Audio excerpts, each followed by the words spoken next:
Hello and good morning, everyone, to this Human Variations eAF training session. So this is almost a repeat of sessions, training sessions that we've done previously. But during this session, we will go through the main aspects of using the web-based application form. So we will be looking at the access management aspects, and then we'll do practical examples in filling in and exporting the application form. And we will also have a Q&A session at the end. Please send your questions via Slido. Also, if you have any particular scenarios that you would like me to present during the training session, this is an opportunity where we can really look at it in live in the production environment or the test environment. If you have any particular concern or you would like to know how to do something in the form, you're not quite sure how to fill in a certain part of the form, this is where we can address those kind of queries easily. So I will now hand over to my colleague Christina to explain how to ask questions using the Slido. Thank you. Thank you, Christina. Yes, so you can join the Q&A session at slido.com by using the code you see here projected on the screen, so #1174225, or you can scan the QR code using your mobile phone. Please bear in mind that you can decide to send your own questions, or you can upvote the questions asked by other participants and that you want to hear answered first. This is because during the live Q&A session we will do later on, questions will be shown on the screen based on the most likes received. So this will give the opportunity to your question to be answered right away. Okay, so I think we can now start. Back to you, Christina.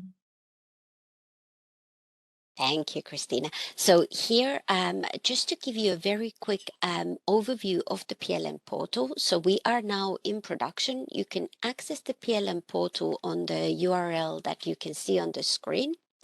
Even if you haven't previously registered to use the portal yet as an applicant user, you can still go into the portal using that URL, and you can also see the forum.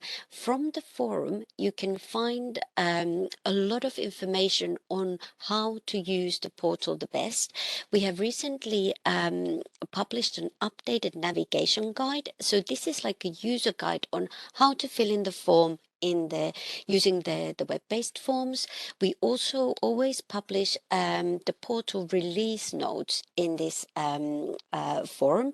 So from there you can find the information, and the release notes are of course useful to see what did we release in that particular sprint. So we have a regular 2-weekly release schedule. And each sprint, we are hoping to increase the value for the user. So we're hoping to fix any bugs that may be present in the system, but also release new functionalities and features. So from the release notes, you can find what has been released in that particular sprint, but also you can find any known issues and known bugs. So at the moment, that list is relatively long, but we are working through it slowly. We're moving things from the known limitations area into the fixed and delivered aspects. You can also find the updated guide for registration from the forum. And if there are any production issues or any events coming up, you can always find information on those events from the forum. So the forum should really be your go-to place for news on the forum. Additionally, of course, we aim to update and keep these documentations available also on the eSubmissions website. But the publication on the forum is much quicker, so you can find news normally immediately as they become available from the forum. We also keep our training videos and other guidance things available in the forum. So we can move to the Next slide, please. And then we'll go quickly through the limitation or the main limitations that we have currently still in the use. So, as mentioned in previous trainings, it is not yet possible to do CapNap work sharings because the form currently only has the centrally authorized products available. If you want to do a work sharing that only contains centrally authorized products, this is indeed possible, but it is not yet possible to do work sharing that also contains nationally authorized products, and this includes mutual recognition and decentralized procedures. Also, we have a limitation with regards to adding a new presentation. So if you have a variation where you need to add a new presentation, this is unfortunately not yet possible. So in those cases, we would refer you to use the interactive PDF form. Also, a couple of limitations related to features that when you're in the portal, we are almost tricking you by having these options available in the menu to copy application or delete application. Unfortunately, both of these features are not yet possible. So if you try to delete application, it just simply moves back to the drafts, and copy application and cloning application is not yet possible. We know that both of these would be extremely useful and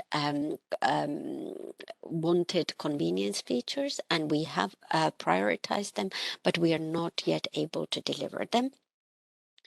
Additionally, we have some issues with regards to images in the present and proposed section. We had a production issue where these images could not be included, which was there for a couple of weeks. We have fixed that issue in our latest production release, which happened on Monday, the 23rd of January.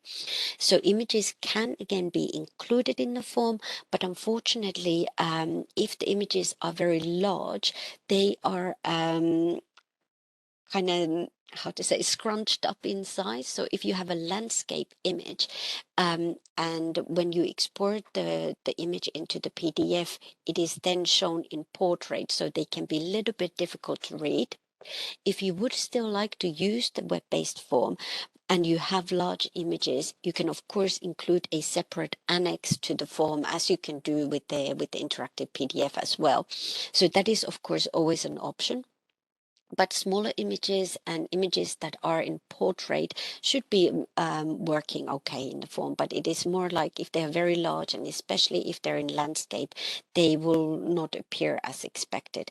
This is something that we are fixing. Unfortunately, it's probably the fix is not going to make it for our next release next Monday, but we are trying to solve that as quickly as possible.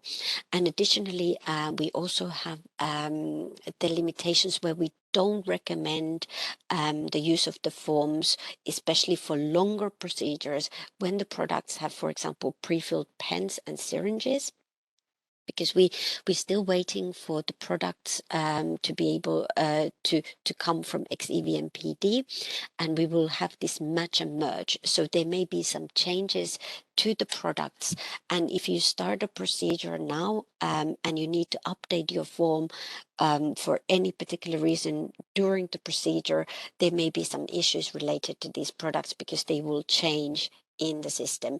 So it doesn't mean that you can't use the form for these type of products, but maybe a shorter procedure that will be finished before we bring the products from XEV PD, which is currently planned to happen in the beginning of Q2. So this would be possibly around April time. So if you think your procedure is short enough to be concluded by then, there's absolutely no concerns of using the form at the moment. And as mentioned, we have a rather longish list of limitations, which are more information can be found from the release notes, but we are indeed working on that list of limitations and solving them one by one. And we're trying to prioritize them and use as a criteria which ones we're fixing first, the one that would impact the most largest number of users. So hopefully that reassures you that even if you have raised an issue some time ago, even during the beta UAT in September, it doesn't mean that we have forgotten those issues. They are on the list and they will be solved. And as I've couple of times already referred to the release notes. Here you can see a quick example of our release notes. And for example, this shows our latest release on the 23rd of January. And there you can see what we have fixed. So as I mentioned, we had an issue with the limit width of the free text fields in the present and proposed. We didn't quite manage to fix it the way we had hoped, but there was an improvement that now the images can be included. And we've also corrected the info text for commercially confidential information when you're adding users from co-authors from other organizations. And we've also added a link to guidance in the precise scope section. So this is the section where we always include information what we have fixed or delivered in that particular release. And the list of known issues is always underneath as well.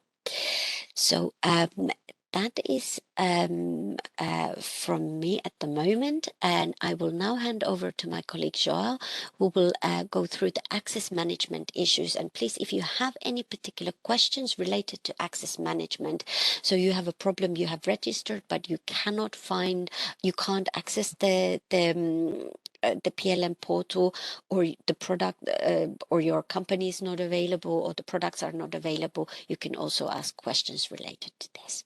Thank you. All right. Good morning, everyone. Welcome also from my side. If you don't mind, I will share my screen because I will also do a quick demo later on.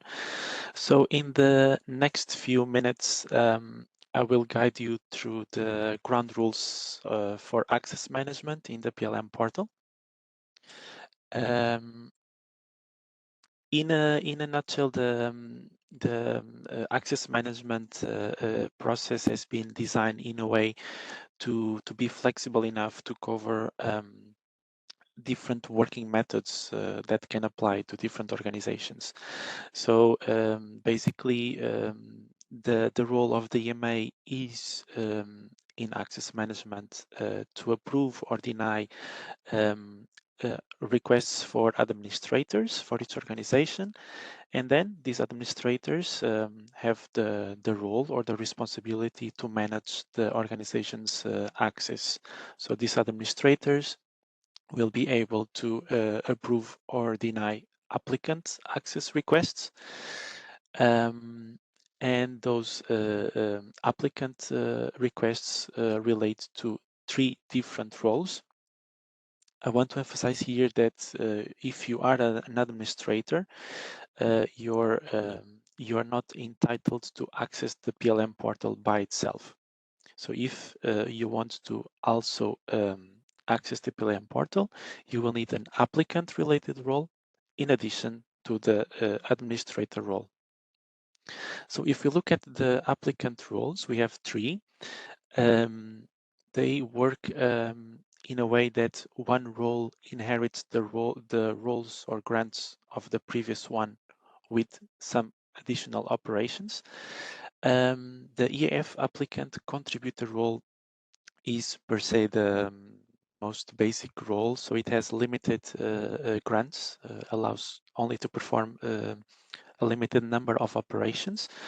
This role is meant more for if you want to get help in filling in an application form from another colleague. For instance, you can add this person as a co-author, and with this role, this person will be able to help filling in the different fields of an application form.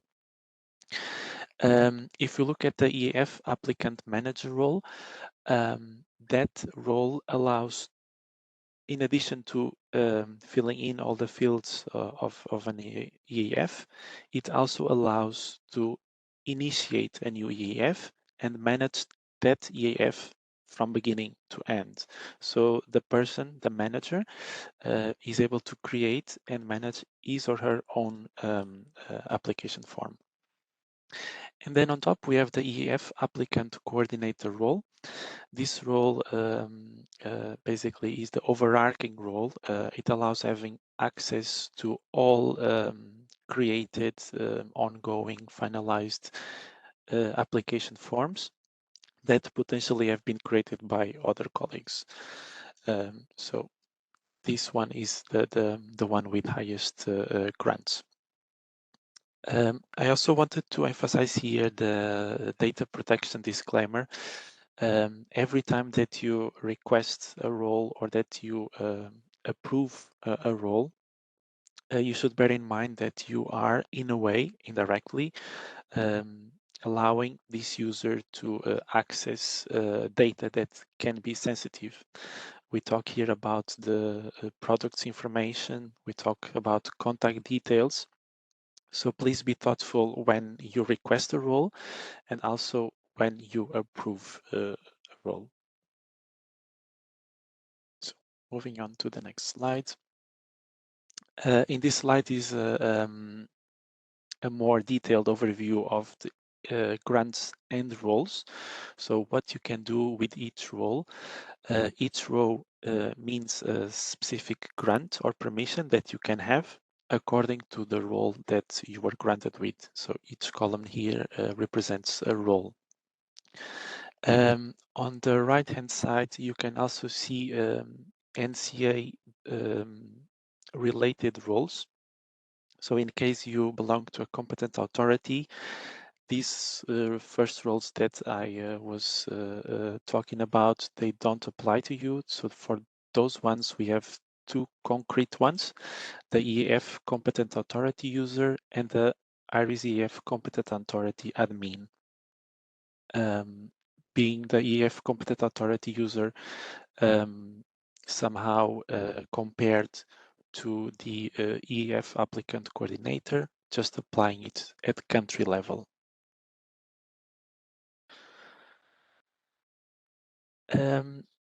In this slide, I wanted to draw your attention to the points that you need to have in order to be able and be ready to access and work with the PLM portal. So on the one hand, you must have an active EMA user account. This one you probably already have from previous interactions with us or from other systems as well. So here you can also find several links that direct to the account management. So you may want to reactivate your email account, recover your credentials, retrieve your username, reset password. So you have direct links on where you can do it.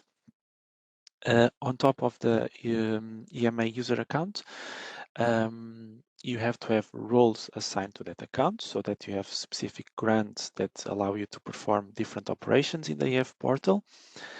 And if you want to be an administrator, you have to have assigned proof of authority. This is one step when you submit the administrator role request. So this letter needs to be signed and attached to the access request. Indirectly, your organization must also be listed in our OMS, Organization Management Service. In principle, again, this is something that has been already done. If not, we have here a link to the OMS page where you can check if your organization is already listed or even create or send a request creation for your organization.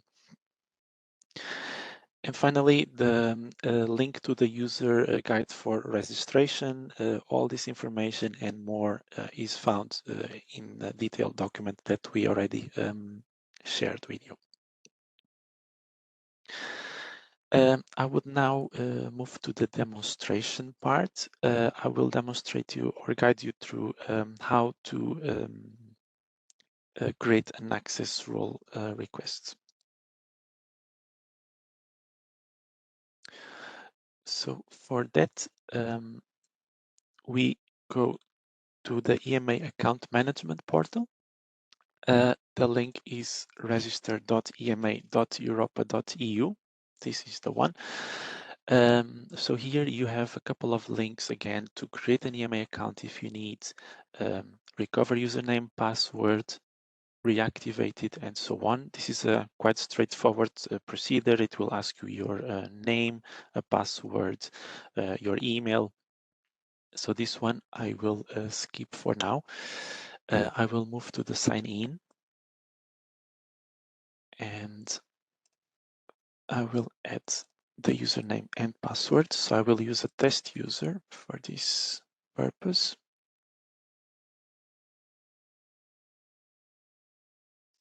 And once you are logged in, you will be prompted with this user interface. So here, if you want then to request a new role, you should click on Request Access for Organizations.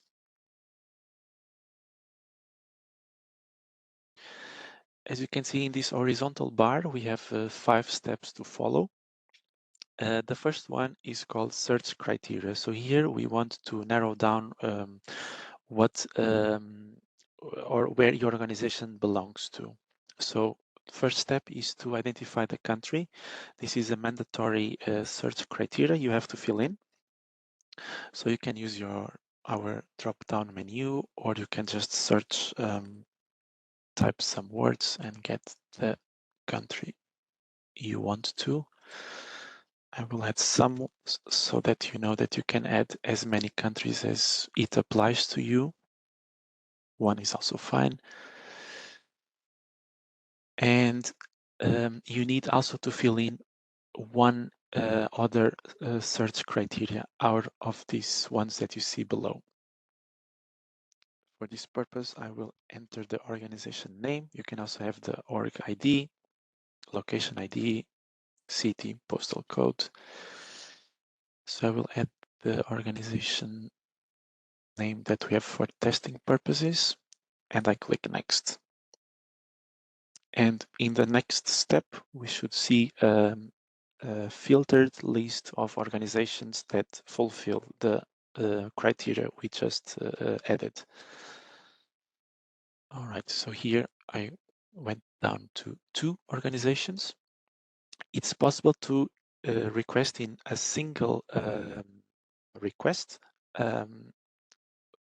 roles for multiple organizations. So in case you belong or act on behalf of more than one organization, according, of course, with the criteria you added, you can already select all organizations you belong to and then only submit in one request your roles. I will do it now. I will select these 2 organizations, click next, and then I select the role that I want to request.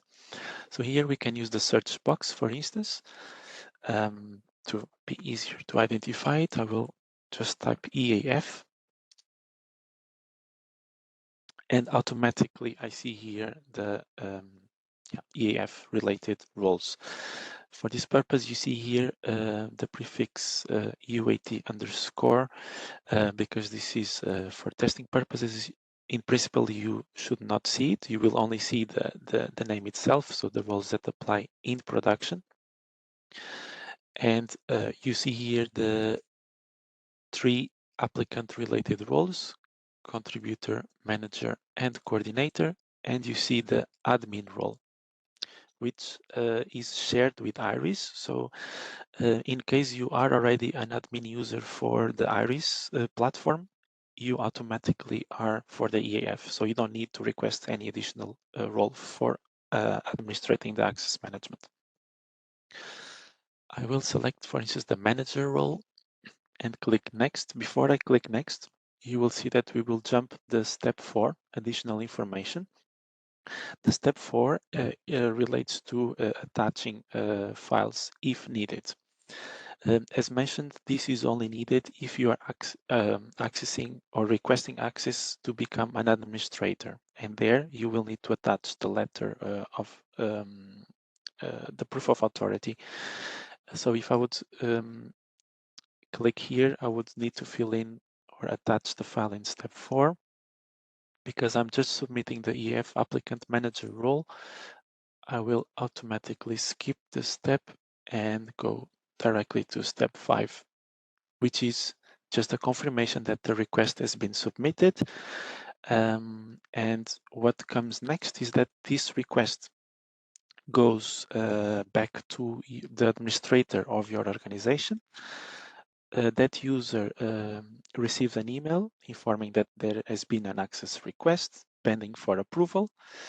Similarly, you receive an email confirming that your request has been successfully submitted. And once the administrator of your organization approves the role, you should wait around 45 minutes to allow the synchronization of roles between the register system and the PLM portal. And once done, you should then be able to access and initiate or manage application forms.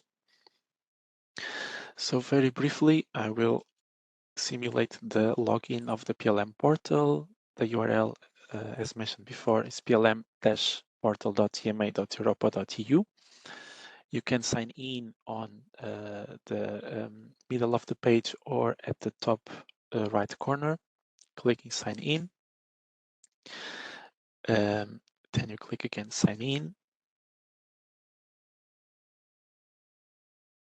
And here the first step is to identify who you are. So here you add your username followed by id.ema.europa.eu. Please don't use your professional email here, it will not work. You should add the username that you actually used in the EMA account management portal. It's the same one. And then you follow it by id.ema.europa.eu.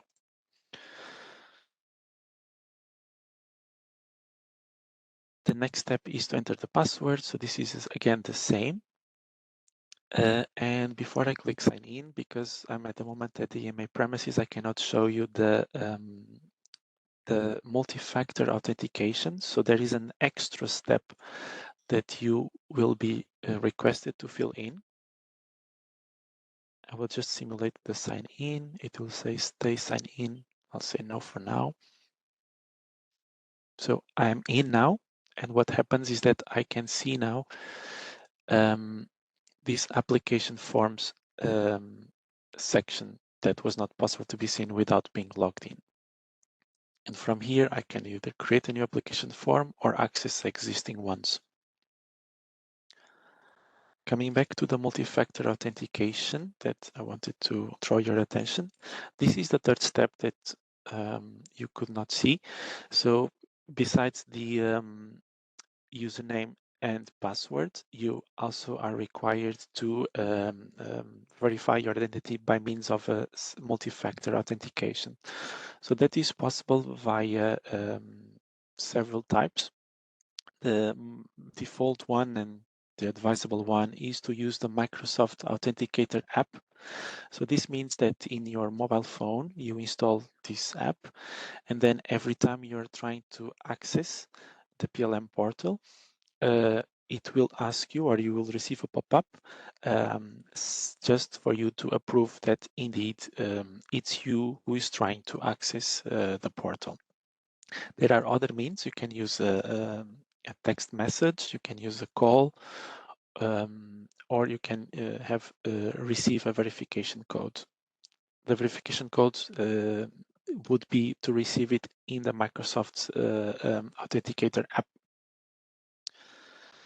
And I think that's it from my side.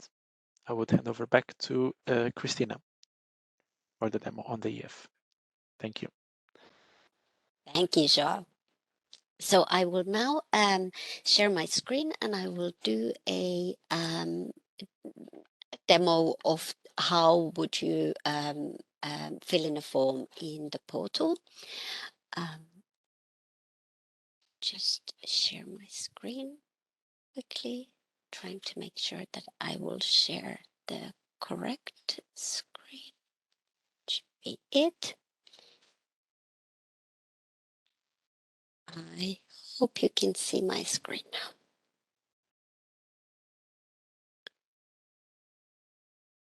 Can you see just one screen where the PLM? Perfect, thank you. So this is our PLM portal in production, as Joa just displayed. I'm already logged in, and as you can see here, we've got the tabs above, and just very quickly recap, we have the forum here where I mentioned earlier, you can find a lot of the user guidance materials, so the navigation guide, the release notes, any announcements that we may have, the PMS newsletter, the eAF PMS newsletter is here. So timeline, slides, and so forth are available here. You can, of course, also create a new thread if you have questions or you would like to, for example, tell your colleagues of a new way that you found in a form that is really helpful. You can post things in here. So it is possible to comment and create a new thread, but for that, you will need to be logged into the system. If you haven't logged in, you can still look at the forum, you can view the contents, but you cannot respond to a thread. So for example, if you're looking at the guidance and you realize, actually, there's a mistake on page 7 of the guidance, you can type here a reply and say, oh, I've just noted this error in the guidance document, or could you please clarify how to do this? So then we can improve the guidance. So you're very welcome to post replies and use the forum to communicate with us. So that's something that is possible and even recommended. But of course, the main feature of the portal is at the moment the application forms. So if we look at the list of application forms here, you can see the forms that have been created by you or your colleagues from the same organization. So if your profile or if your role is a coordinator, you can see forms created by colleagues within your organization. So here, for example, I can see forms created by my colleagues. I have a little bit different access than other users or users from industry in general would have. I have what we called EMA assistant role, so I can actually see everybody's forms. But for a normal user as a coordinator, you can see forms created by yourself and by your colleagues, and of course those forms that you have been invited as a co-author. So as you can see, we have four different tabs here. So we have the drafts. So this is your ongoing form. So you do not need to finish your form at one go. You can come, start filling in the form, you realize you need to do something else, or you don't have all the information available to you. You can simply save the form at any time and come back to it at any time. So there is no need to fill in a form at one go, and it'll be saved here in your drafts. You can search your draft forms using different attributes. You can also sort the forms. Please note that if you have created a form and your colleague who has been invited as a co-author has modified the form, their name will then appear here. So but then you can search the form by created by or modified by, and of course the dates will change accordingly.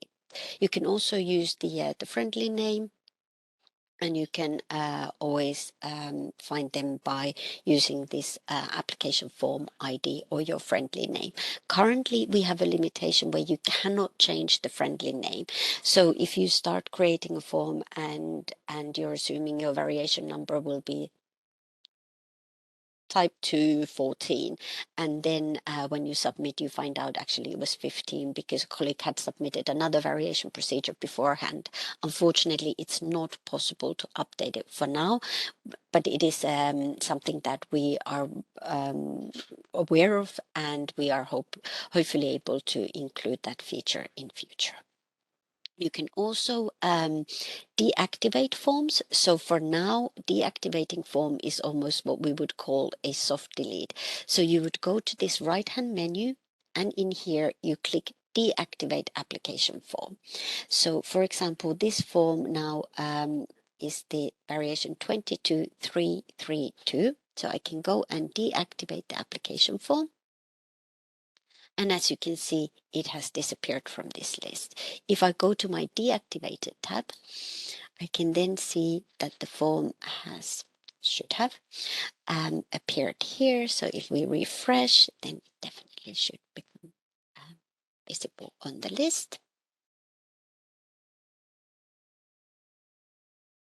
And here we go. Nope, that's not the form. Search for it. So then there we can see our deactivated form. So this is the form that was modified today, and we can then of course continue editing this application form. So we can click here and we jump straight into that form. Also, I will go back to this section just to show a few more things.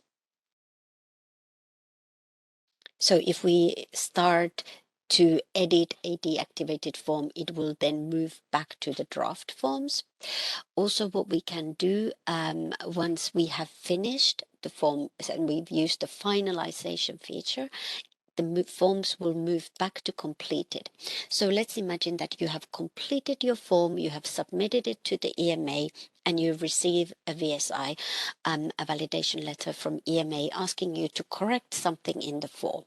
In those cases, you would go to your completed forms. If you have finalized it, it may be that it's still in the draft status, but if it's here in the completed, you will simply go here back to this right-hand menu and you say reopen application form.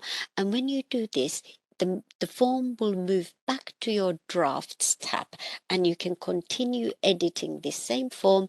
And once you have finished editing and you have refinalized, you can it will move back to the completed folder. So you definitely do not need to create a new form once you have completed the form, but you still want to continue editing the form. Also mentioned the copy application form is currently not working. So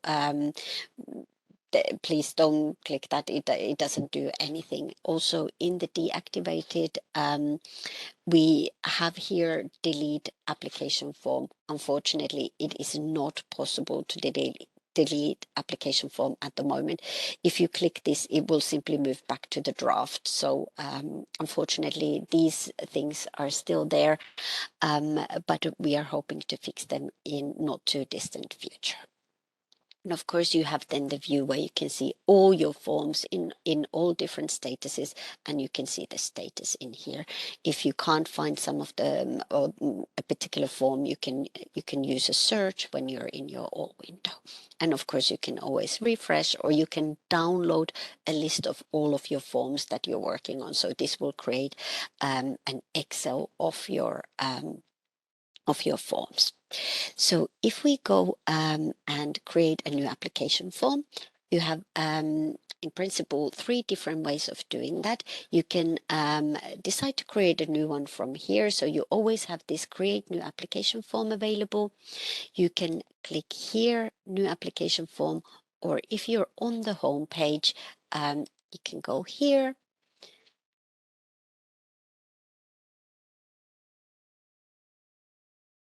And actually, if you're not logged in, you also have an option to create a form from the front page, but that didn't come now. But if we use this create new form, so at the moment, we only have one form type available, which is the human variation form. In future, you will also find the marketing authorization application form and the veterinary forms, the renewal form, and so forth. But for now, we only have the human variation. You can then give a friendly name. So please try and make the friendly name something that helps you to identify which procedure it is. So for example, and then you can choose your reference MAH. So here you have different ways of searching. So you can use the log ID if you know it. It tends to be the fastest way, and then you will definitely get the one that you're searching for. But of course, you can use different criteria.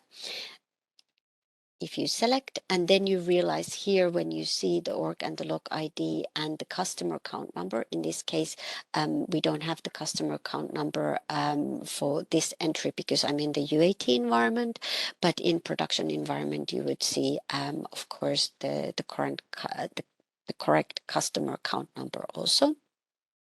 At this point, you can still change the reference MAH. So simply by clicking here, you can remove it and redo the search.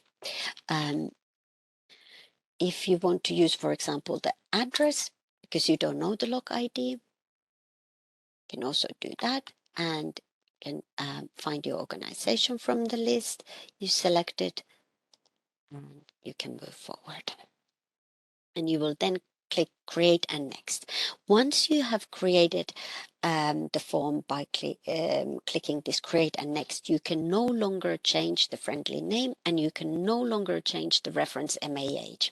So after you have done that, if you realize that you've done a mistake or the products are not actually affiliated to that reference MAH, you would then just deactivate that form. Unfortunately, at this point, you cannot delete it yet, and then create a new form. But after doing this step, it is not possible to change the reference MAH or the friendly name.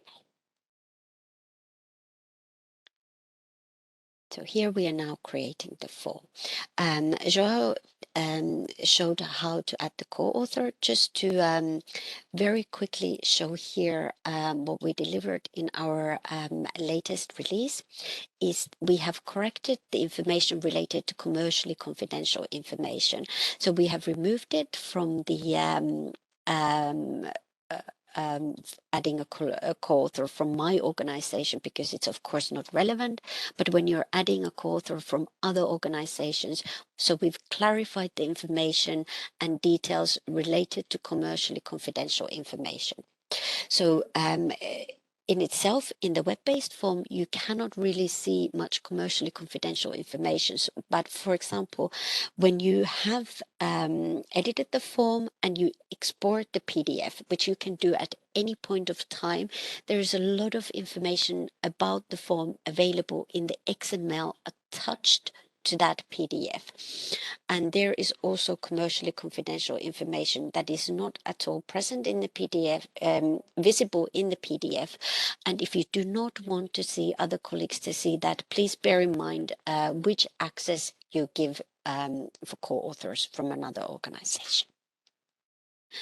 Okay, I will return and continue. And then we come to the first step of filling in the form. So the very first thing at this point would be to add the product. As I mentioned, I have slightly different access. So I can actually see all the products from all organizations. Normally, you would only be able to see products that you're affiliated to or your organization is affiliated to. You can do a search here.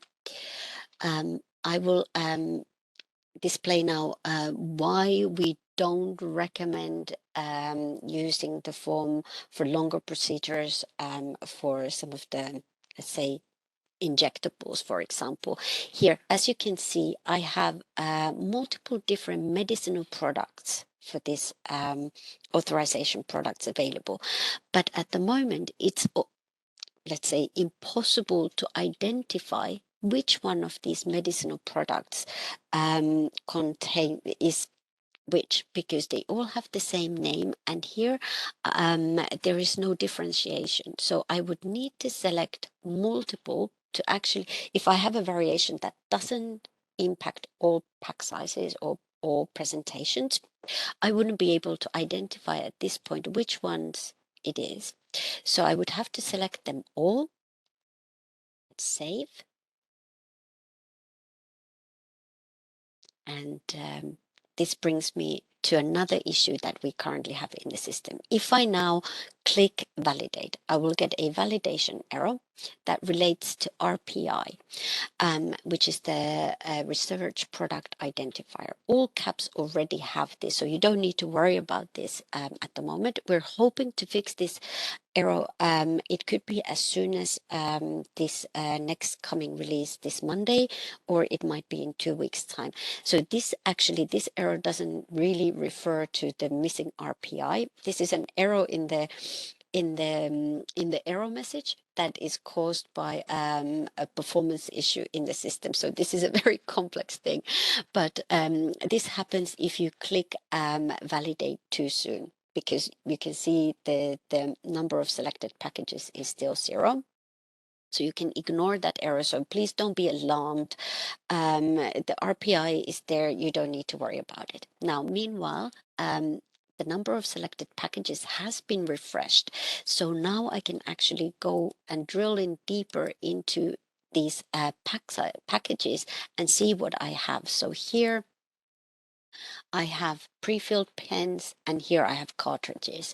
So let's imagine that my variation is only impacting this product, and for the pre-filled pens, I don't need to change anything about this presentations that had the cartridges.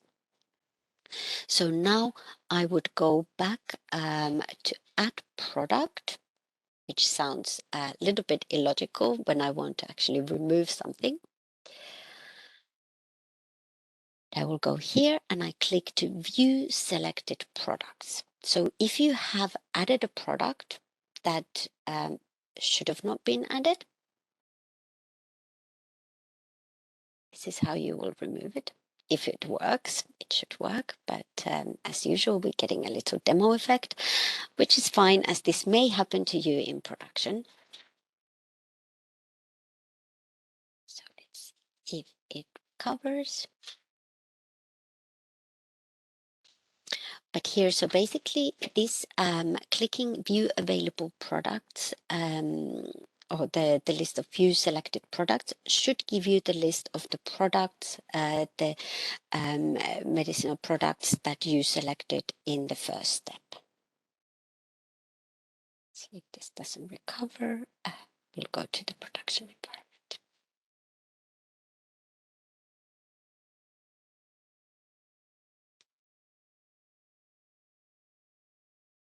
And as I mentioned, we are aware we have some performance-related issues in the system, and we are trying to solve this as soon as possible.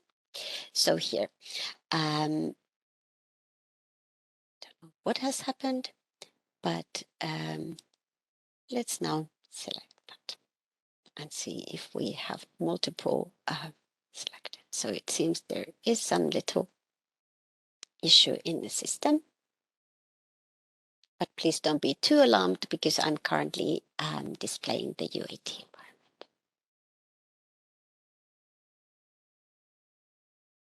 Seems it does not want to behave, so we'll go back here to production. I will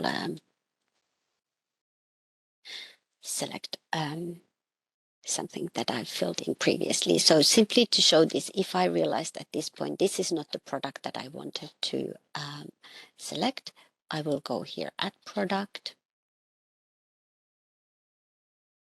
And let's hope that the production environment behaves slightly better. And when I view my available products, it seems there is some kind of issue here. So let's cancel that, but that's where you would remove the product that you have selected.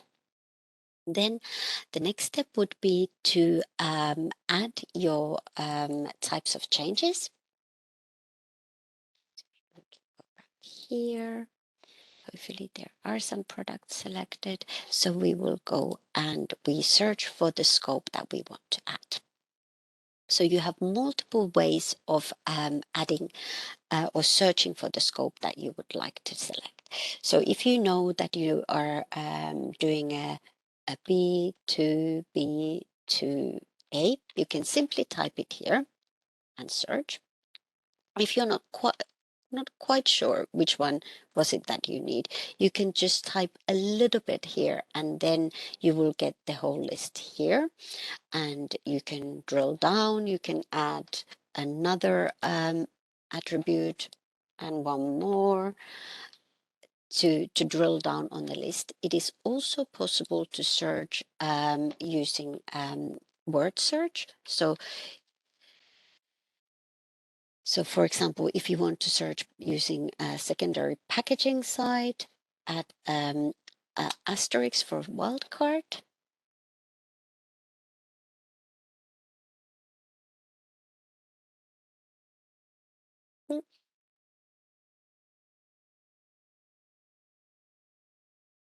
Typo. No, there might be, it seems there may be something wrong here at the moment, but let's not let that defeat us.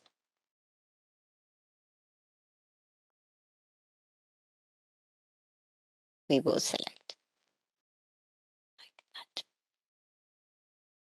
And then you will come to a point where you can select the procedure type. So for example, if we select type 1B, click select, and then we are presented with the list of conditions and documentations.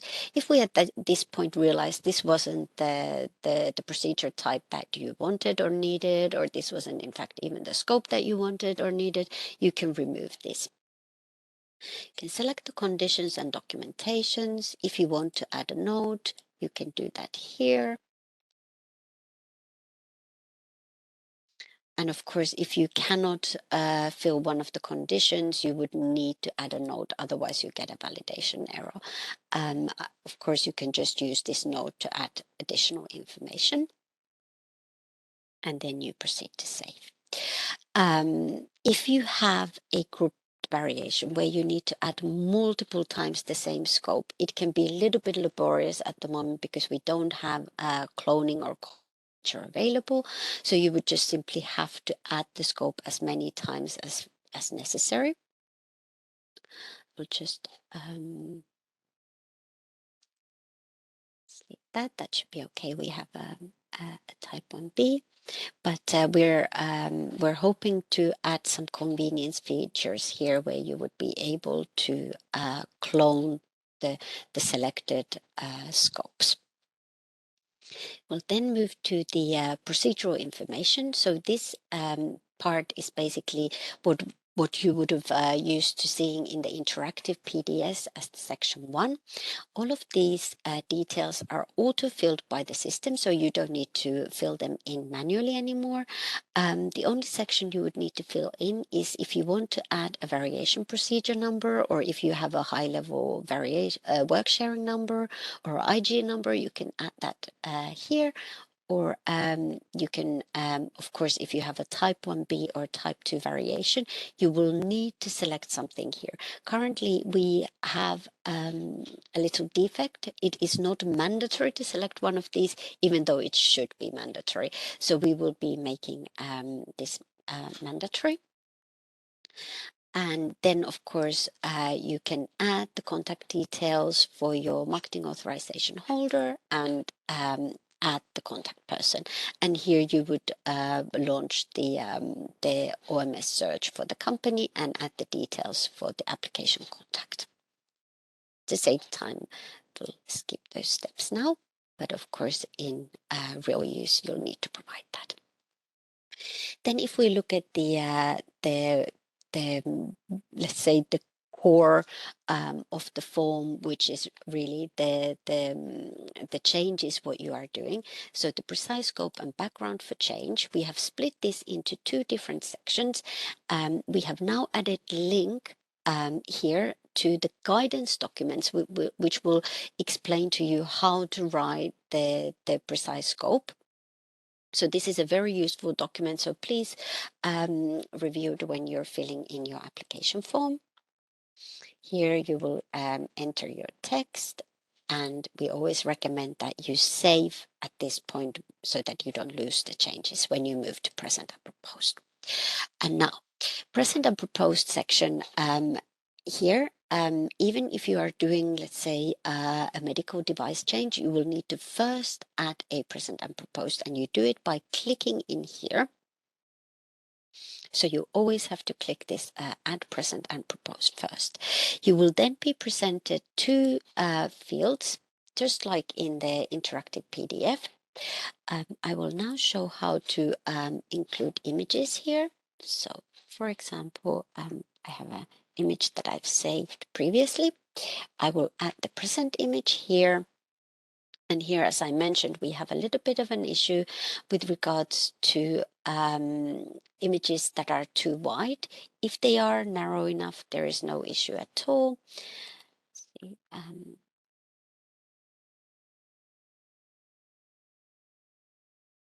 add something in the post. And then you can, of course, also add text in these fields. Then what is a very important step is that you always need to combine the selected scopes and the medicinal products. So here, this is the scope that I selected, and here, unfortunately, as I had the issue in the initial product selection window, we also now have here the products that we didn't want, but let's ignore that fact. So let's imagine our change is for the pre-filled pens, as I mentioned earlier. So you will indicate here which packaged medicinal products are impacted by this particular change. So as you know, for centralized procedure, you can have multiple different scopes, so variation classification selected, and a specific classification will only impact certain medicinal products or certain packaged medicinal products, and this is where you would indicate that. Importantly, before you click save, please make sure that you have included any details of an organizational change. So if you have any changes in the manufacturers, for example, in the batch release side, testing side, please include the organizations from OMS here. For this particular change, I will tick this box, so I declare that this variation does not result in any changes in manufacturers. And this is very important. So please don't tick this if you have indeed you have a change in that impacts manufacturer. So there we would very strongly recommend do not enter the organizational details into the present and proposed fields, except if you are deleting a manufacturer or removing a manufacturer. You can, of course, cannot then add it here from OMS, but it's important to ensure that you use this organization details here if the change concerns organizations. We then click save, and I will show how to add an organization. So we have now added some images. If you want to go back to the change that into the present and proposed, further edit it, you can do it here, or you can even delete it. If you want to add another change, you will click add present and proposed again. You can do this to add more images or add text here, or if you have a completely different scope and product combination, you can also add that here. So here maybe we want to add text here, and maybe we want to add a little image here. We can do that. And then if we want to do an organizational change, and here if you haven't saved already, the system will remind you to save so that you do not lose your changes. For present organization, you have an option to manually enter the organization. If you cannot find it from OMS, or of course, we would always recommend selecting it from OMS. Here you would search for your organization as you did a very similar way as I presented in the selection of the reference MAH, and then you select the proposed organization and you save. And you can repeat this step as many times as necessary. And then you can see the organizations added here. You will still need to link the scope and the medicinal product. So, and please note that each selected medicinal product has to be linked at least to one change. So if, like in this case, for example, because I hadn't removed the medicinal products that are not impacted, if I wanted to finalize, I haven't linked it to any scope, I would get a validation error at the end. We then have the section on additional information.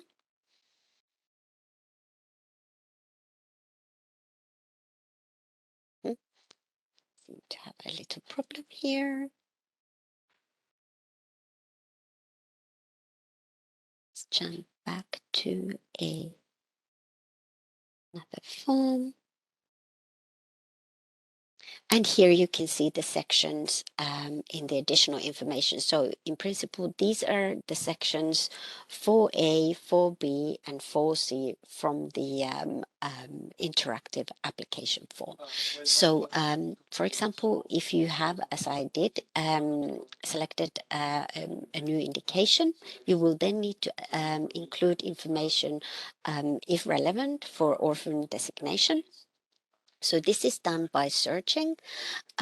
So you launch a search. You can search here using the case number, the orphan designation number, or any other details. So I've already done this.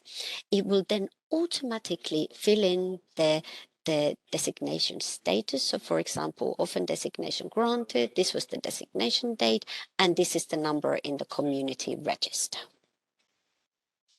Additionally, you can include information related to orphan market exclusivity. So if you click yes, you can then add. Here I would like to mention that we are hoping to improve this selection very soon. Currently, it is not possible to search using the number.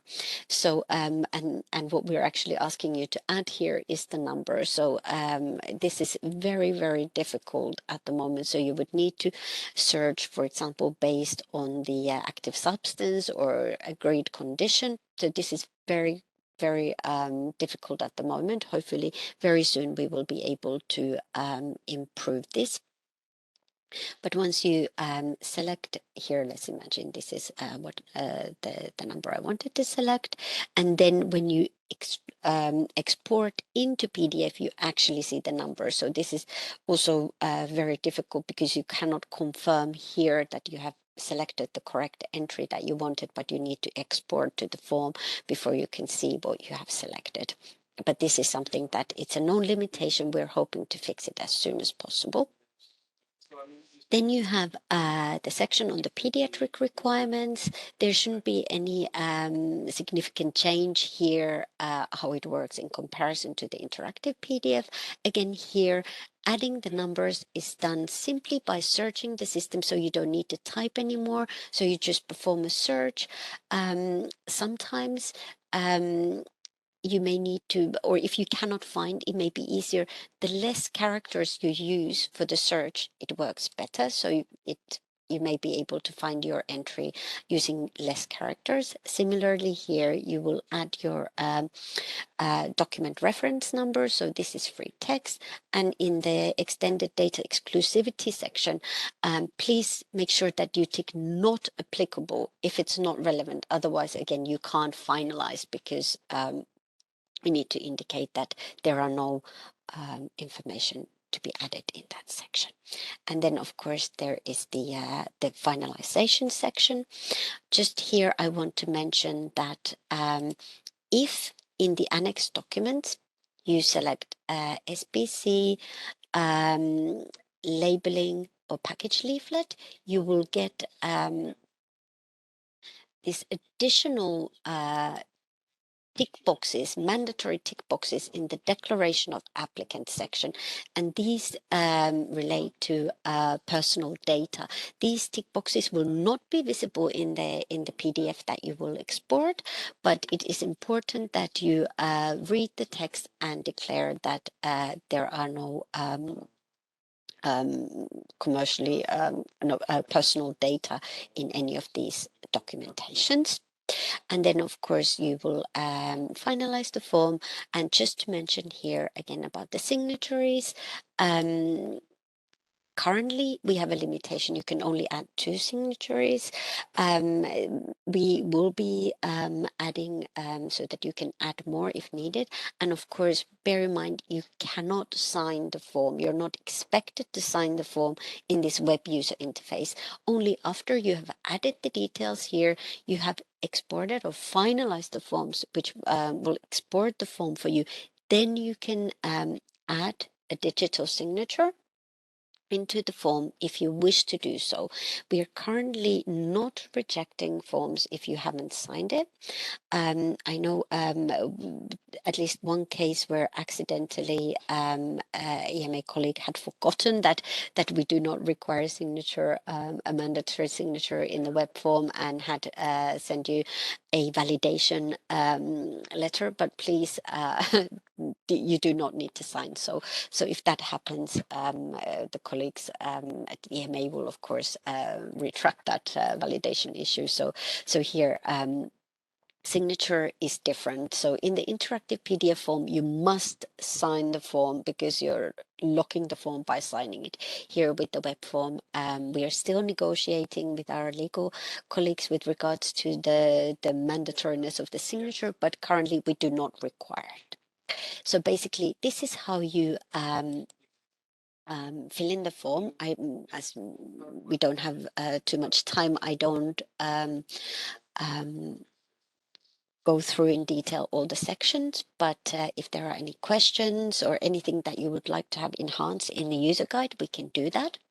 So then to export the form, to look at the details, what were added into the form, you will click export. This will then take a little while. I now need to stop sharing so that I can share a previously created PDF. Just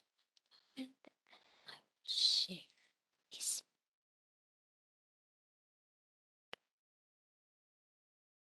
Okay. I hope you can see a PDF on my screen at the moment. So as you can see, the form looks very, very similar to the interactive PDF form. So there are hardly any changes. You have the option to jump from section to another, like so, or you can, of course, scroll. You can see the products that were selected. You can also see the present and proposed here. So just show you a different form. Here is the issue that I mentioned about the present and proposed and images in there. So these were landscape images, and it has scratched them up into portrait. Of course, they are still readable, but if it's an important image that you don't want to have narrowed like that, you can indeed, of course, add it here, or additionally add it in as an annex, or you can simply add it as an annex. But this is something that we will be fixing in future. Also to point out a known issue here, we still don't have in the web user interface the DUNS number and the ASMM fields. So these you cannot fill in at the moment. So if you have information to be added, again, you can use the interactive PDF form, or you can add these details, for example, in the present and proposed fields or in the precise scope and background information. Then something very, very important. The form contains an XML This is an attachment. If you are viewing the form using Adobe Acrobat or Adobe Pro, you would be able to delete this. Please do not. And it's very, very important that this XML is present in the form that you submit. We have received some forms where this is unfortunately missing, and it means that we cannot use the automation to upload the information from the form into our systems. So it's very, very important that if you have created your ECTD, please go back and check that this XML is present in the form, because currently we have decided we don't raise validation issues, but in future we may start doing that, because it's important that we have this XML attached so that we can push this information into our case management systems. So it's important that it is here. So just want to emphasize that it's important that it's included. So I think that now concludes my presentation. I think I took way longer than I should have, but let's go to the Q&A. Thank you very much, Christina. Okay, let's go to the questions that we already received during the session. Okay, so first one that we have is it possible to switch in between the online form and the PDF version depending on the extent of updates connected to a certain submission, or would it be required to stick to online once used first? Absolutely, it is possible to switch. So if you have multiple ongoing procedures, you may decide to use the web form for one of them and interactive PDF for another one. The only limitation there, what I would say, please don't switch the form in the middle of the procedure. So if you have initially submitted as a web form and you get a VSI, please just update the web form. Don't then send a PDF unless you have been specifically requested to do so by the validation officer. Thank you. It's not clear for me if the same form can be used for different MIHs. We have several procedures with different MIHs, product names in different countries. May I have multiple selection, or each MIH shall fill in its application form? So for centralized procedure, if you have a work sharing procedure, yes, you can still select multiple products from different MAHs. You just need to be affiliated, or you will need to add a co-author who can add those products that you don't have affiliation to. So work sharings are still possible. When we add the nationally authorized products into the form, hopefully later this spring, we will then have a lot of training, and we will explain how to fill in the form correctly in those particular cases. Thank you. What kind of signature do we need for the proof of authority? Is an electronic signature okay? And if so, does it need to be validated? Yes, as I mentioned about the signatures just there at the end of the demo, you can now use a real digital signature to sign the form, or you can use a non-validated digital signature, or in fact, you can not sign the form. So we're very open for the signatures at the moment, and we do not raise validation issues because you already need to register to gain access to the system. You also need to register to use the e-submission gateway to submit to the agency. Of course, you have to take the form out of the system to put it in your ECTD, but there are so many kind of security stops in the way that we are not too worried about misuse of these applications. If I may just add, if this question relates to the letter of affiliation that you need to fill in as part of requesting an administrator role, just to mention that digital signature is valid, handwritten as well. Thank you, Zuhal, for clarifying. Are updates of the online form automatically included in draft versions, or should new drafts be created following an update of the template?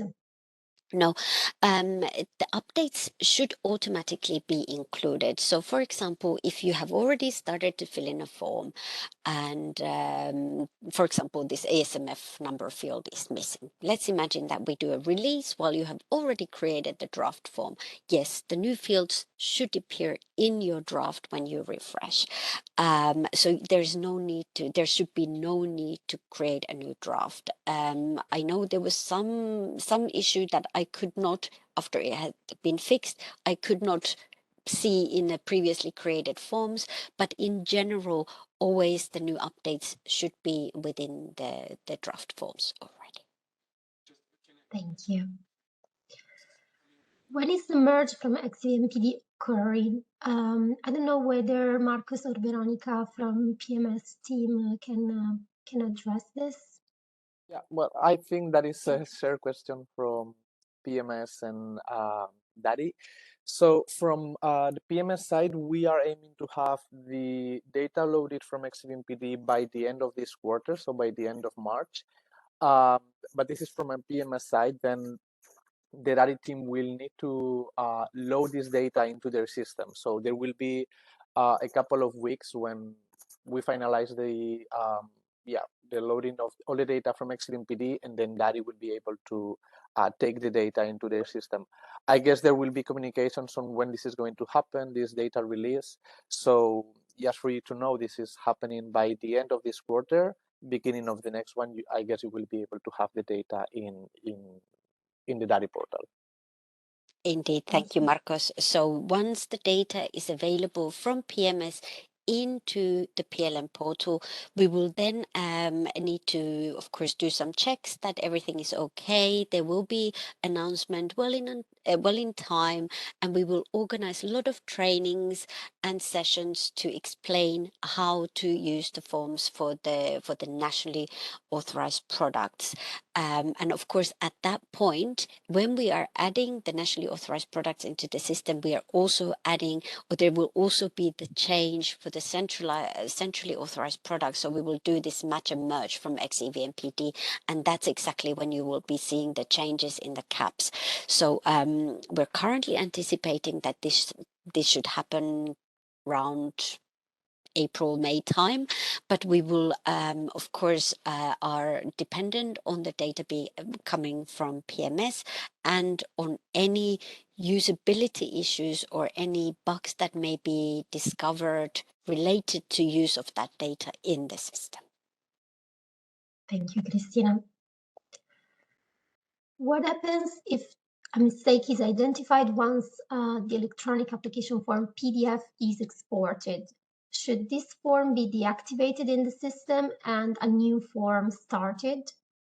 No, that's not necessary. So we have created the system so that you can export the PDF as many times as needed. You can do it 20 times if you need to, because of course, at the moment, the web user interface is designed very differently from how the actual PDF output looks. So you may not even realize when you're filling in a section, where does it in the PDF go?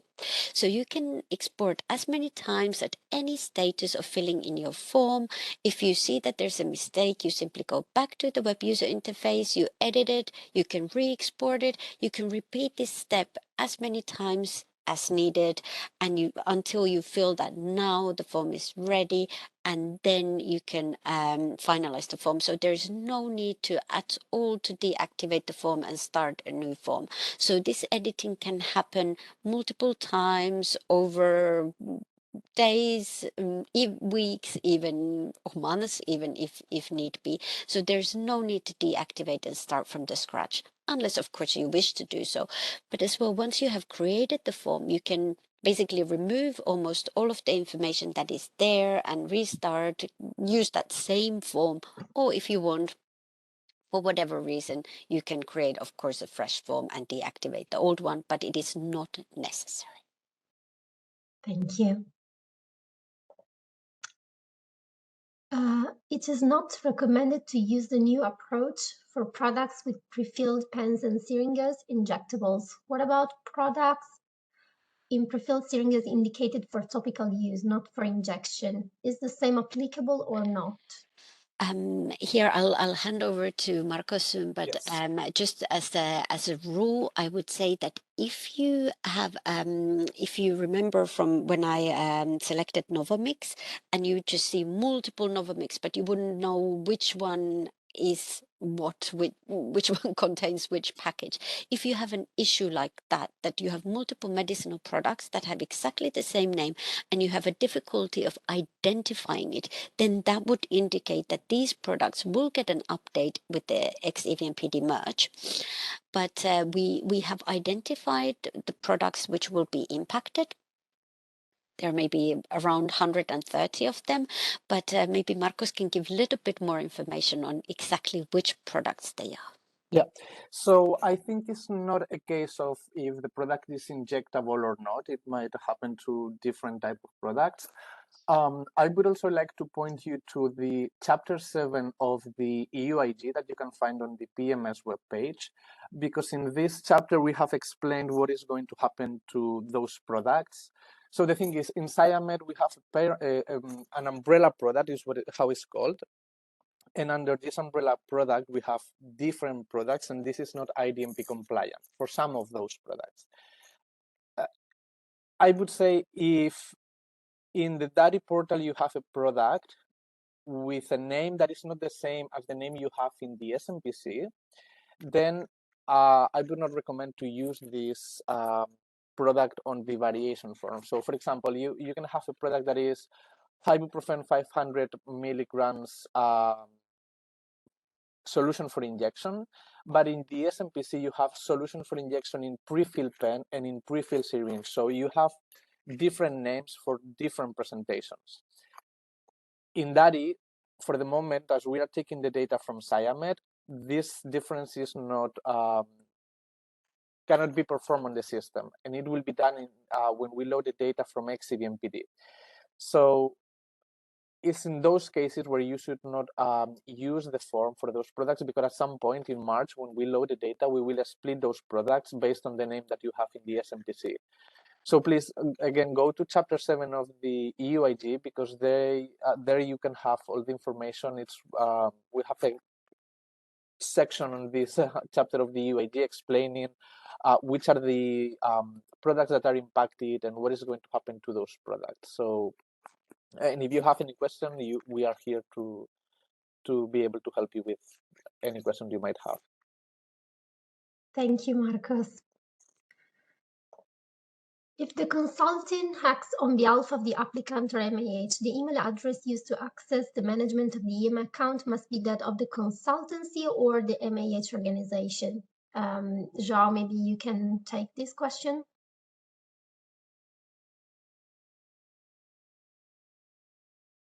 João? Are you muted? No.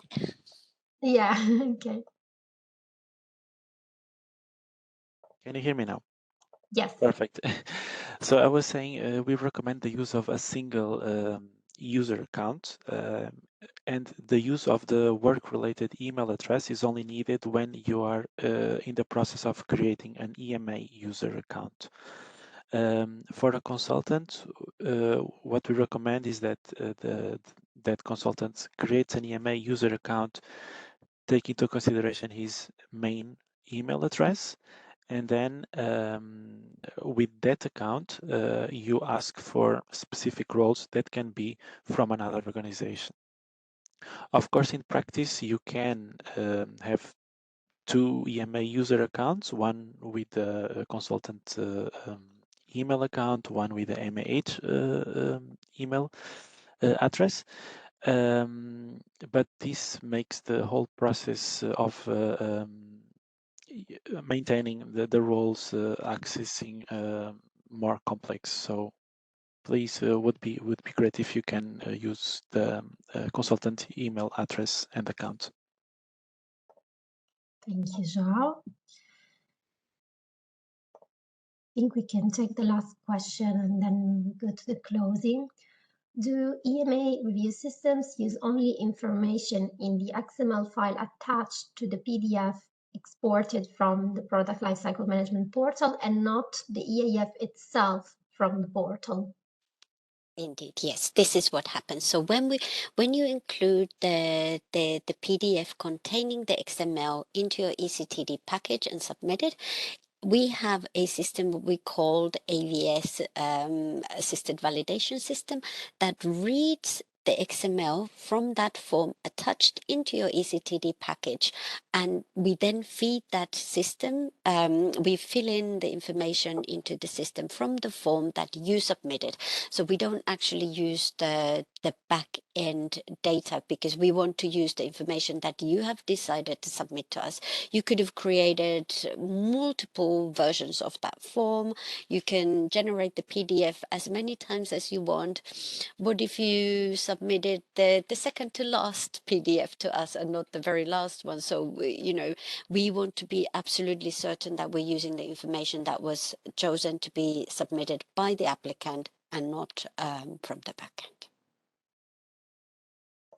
Thank you, Christina. We still have some questions in our list. We'll try to answer to them in the Slido. Some of them already have a written reply, so please check that. We take this last minute to launch a very quick survey that you can take from the same code from Slido, or by scanning the QR code you see here. Please fill it in, and there is also, let's say, an open text box where you can leave us your feedback. Now for the closing and next steps, I'll hand it over to you, Christina. Thank you. So as next steps, we will have our system demo. This will be in March. The date will be announced soon. So in the system demo, we will demonstrate the changes we have implemented in the system during this increment, so between January and March. With the PLM portal eAF, there are a number of changes have been implemented, mainly bug fixes and so forth. So of course we have reflected those in the release notes. But of course, you may want to come and watch the system demo. As mentioned earlier, we are hoping to soon introduce the nationally authorized products into the system. So of course, even prior to that happening, we will organize training sessions to explain how the NAPs will appear in the system, what known limitations there will be in relation to using the forms. And in future, we will also organize other training sessions and Q&A clinics that we have organized previously. So the Q&A clinics are sessions where you can come in. It's a short half-an-hour slot where we don't do any particular presentation per se. We're just there to answer any of the questions that you may have on the use of the system, sometimes related to PMS data or how the PMS data is presented in the system and so forth. So, but those sessions will be scheduled and information will be published in the forum and of course on the EMA corporate website, and you can register to participate in the sessions. And of course, if any questions, meanwhile, you can always raise service desk tickets, or now we will keep the Slido open so you can still add questions and we will try and answer those questions in the Slido. So please keep Slido open and have a look in there for our responses. Thank you very much. Thank you all for participating, and have a good day. Bye-bye.